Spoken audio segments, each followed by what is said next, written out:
नमस्कार दोस्तों, मैं राहुल शर्मा आप सभी का हार्दिक अभिनंदन करता हूं टेक्स्ट बुक के प्लेटफॉर्म पर।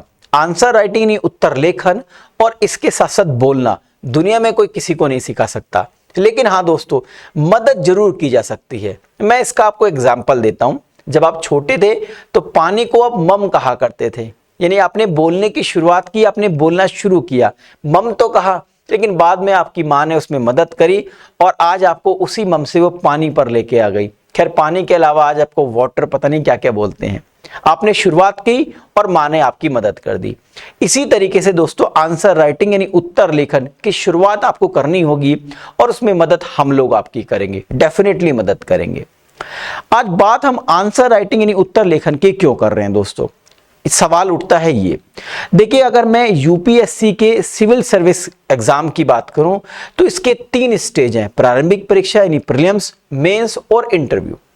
मेंस जो आपकी रैंक डिसाइड करता है कि आपको कौन सी सर्विस मिलेगी, वो पूरा का पूरा सब्जेक्टिव पेपर है दोस्तों, और लगभग 1750 मार्क्स का सब्जेक्टिव पेपर आते हैं, जिसमें जीएस 1 से लेके जीएस 4, ऑप्शनल के 2 पेपर, ऐसे लगभग 1750 का आपको लिखना है।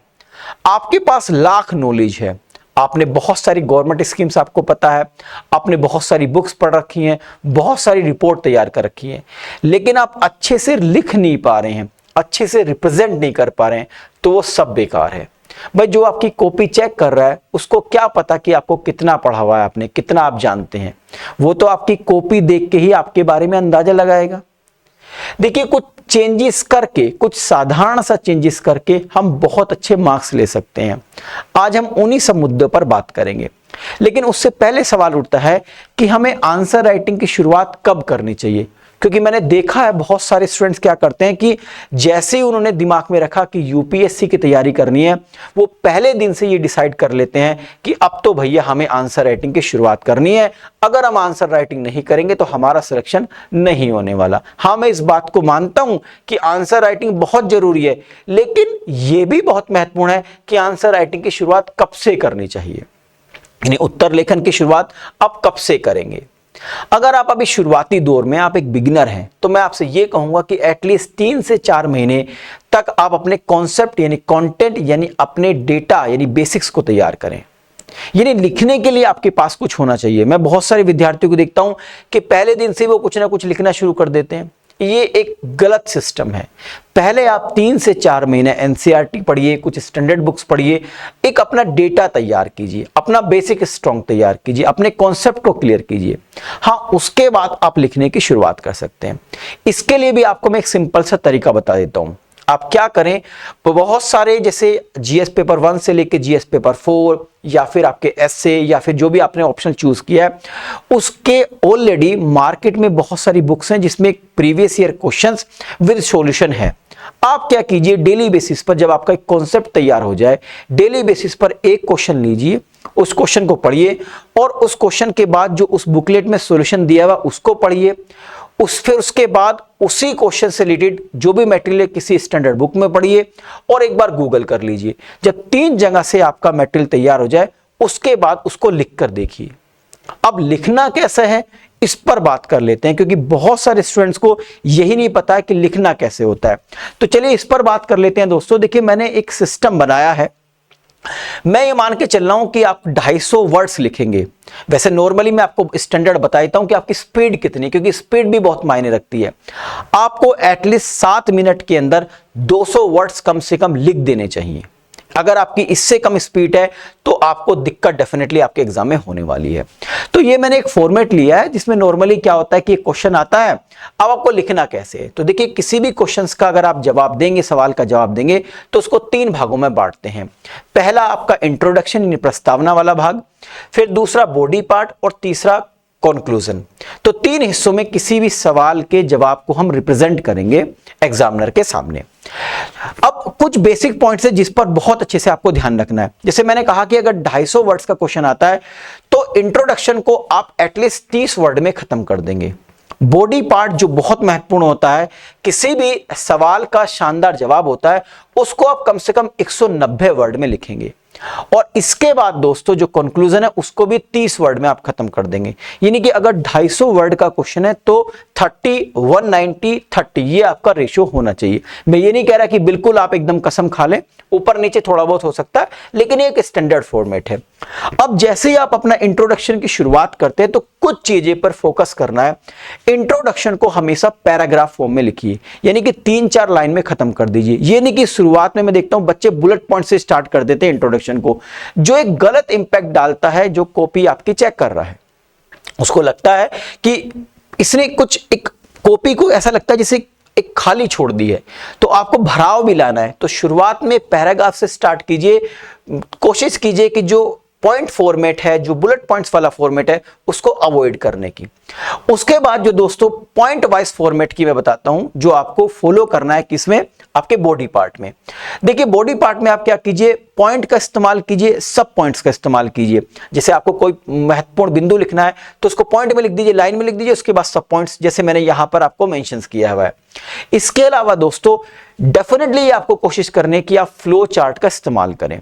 अगर आप फ्लो चार्ट का इस्तेमाल नहीं करते हैं तो ये आपके लिए बहुत ज्यादा दिक्कत पैदा कर सकता है। मतलब देखिए अगर आप एक एवरेज आंसर लिखते हैं तो मैं ये नहीं कहूंगा, सपोज कीजिए 10 नंबर का क्वेश्चन है या 15 नंबर का क्वेश्चन है, 10 का है तो ऑन एन एवरेज आपको 2 से 3 नंबर दे देगा। लेकिन दोस्तों अगर आपने इस तरीके से सिस्टम को फॉलो किया कि अपने पैराग्राफ की फॉर्म में इंट्रोडक्शन लिखा, बुलेट पॉइंट्स में आपने अपना बॉडी पार्ट लिखा, तो डेफिनेटली आपको वो अच्छे मार्क्स देगा एवरेज से ज्यादा। चाहे बेशक आपका कंटेंट एवरेज है, ठीक है, आपने लिखा एवरेज है, लेकिन अगर इस सिस्टम को फॉलो किया तो डेफिनेटली आप ज्यादा मार्क्स लेके आ सकते हैं। इसके अलावा जब आप कंक्लूजन में लिखेंगे तो कंक्लूजन में भी आप पैराग्राफ की फॉर्म में ही लिखने की कोशिश करेंगे, यानी कि ये तो आपका एक स्टैंडर्ड होना चाहिए। अब बात है जब आपने लिख दिया तो उसको चेक कौन करेगा, उसको इवैल्यूएट कौन करेगा, तो इसके लिए फिर डेफिनेटली एक टीचर की आवश्यकता है। लेकिन दोस्तों यहां पर टेक्स्ट बुक ने आपकी प्रॉब्लम रिजॉल्व कर दी है। टेक्स्ट बुक बेसिकली एक एआई टूल लेके आया है जिसमें बस आपको कुछ नहीं करना है। आपको क्या करना है, क्वेश्चन लिखिए, उसको स्कैन कीजिए, पीडीएफ की फॉर्म में कन्वर्ट कीजिए। सबके पास मोबाइल होता है, कितना टाइम लगता है, ठीक है दोस्तों। उसको क्या कीजिए, आप नॉर्मली उसको पीडीएफ की फॉर्म में कन्वर्ट कीजिए और टेक्स्ट बुक का जो एआई टूल है उस पर अपलोड कर दीजिए। वो बाकायदा आपको आपका जो आंसर है उसको चेक करेगा, आपको मार्क्स भी देगा और आपको ये भी बताएगा कि आपकी गलती कहां पर है। तो उस एआई टूल को दिखाता हूं मैं अच्छा आपको कैसे काम ये करता है। इस पर यहीं पर हम लाइव डिस्कशन कर लेते हैं।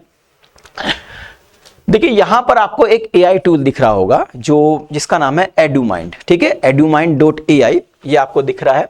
आप जाइए textbook.com और edumind AI लिखेंगे तो यहां पर इस तरीके का कुछ आपको फॉर्मेट दिखाई देगा।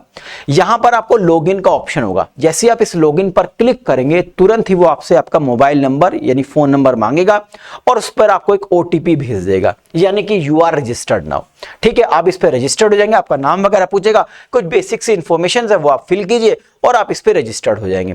उसके बाद जो आपने जो क्वेश्चन का आंसर लिखा है उसका आपने पीडीएफ तैयार कर ली होगी।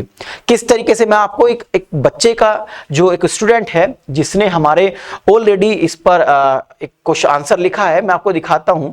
एक स्टूडेंट ने आंसर लिखा हुआ, ये आपको दिख रहा है। टेक्स्ट बुक ने क्वेश्चन दिया था कि discuss the efficacy of various forms of direct and indirect tax in mobilising, मतलब डायरेक्ट और इनडायरेक्ट टैक्सेस से रिलेटेड एक क्वेश्चन था जो हमने स्टूडेंट्स को मुहैया कराया था। तो कुछ बच्चों ने इस पे जवाब लिखा, तो एक स्टूडेंट की मैंने कॉपी ली हुई है जिसने इसमें आंसर लिखा है।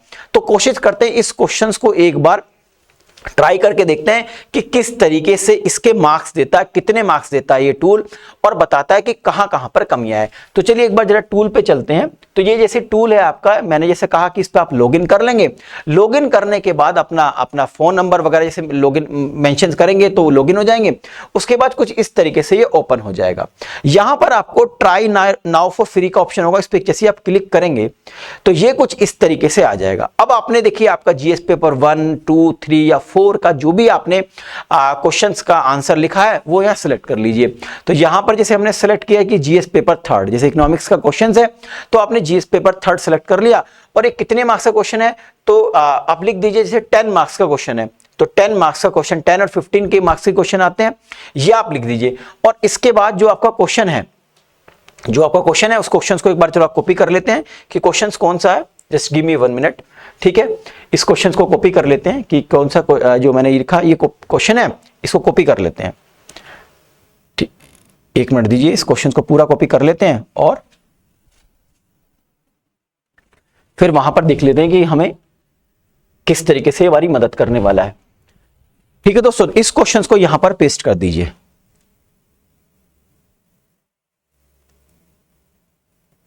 पेस्ट किया,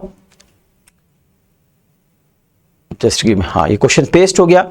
उसके बाद जो आपने पीडीएफ फाइल जो ली है उसको हम यहाँ अपलोड कर देते हैं। देखिए अभी जो उस बच्चे ने क्वेश्चन लिखा है उसी को मैं अपलोड करने की कोशिश कर रहा हूं, ये रहा, इस क्वेश्चन को मैं अपलोड करने की कोशिश कर रहा हूं। तो ये कह रहा है कि अपलोडिंग फाइल, ठीक है, ये फाइल अपलोड हो गई है। उसके बाद अपलोड आंसर, इस आंसर को अपलोड कर रहे हैं हम, राइट।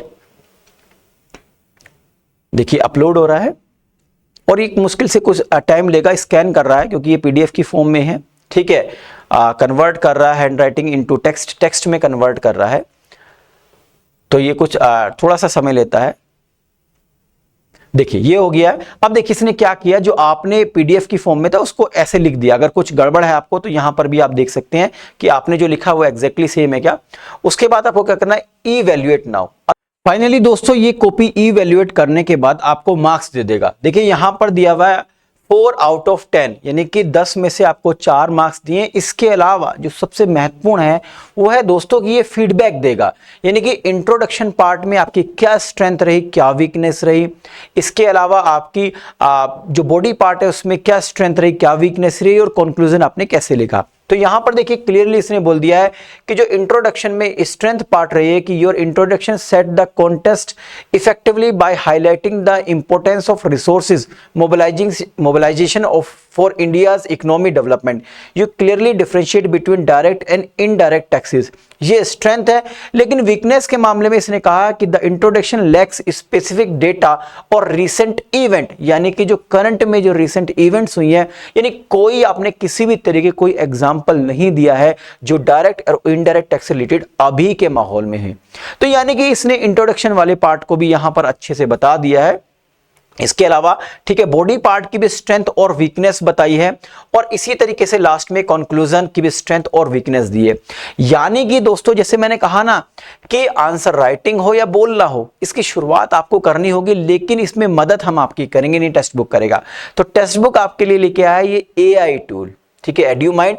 आप आंसर लिखिए, जैसे मैंने बता दिया कि आप इसकी शुरुआत कैसे कर सकते हैं, और इन आंसर्स को अपलोड कीजिए edumind.ai पे, और अपनी कॉपी को घर बैठे आप इवैल्यूएट कर सकते हैं, यानी कि इसकी चेकिंग करा सकते हैं, और आपको अपनी स्ट्रेंथ और वीकनेस पता लग जाएगा। ठीक है दोस्तों, तो ये एक सिंपल सा प्लेटफॉर्म है जो टेक्स्ट बुक आपके लिए आया।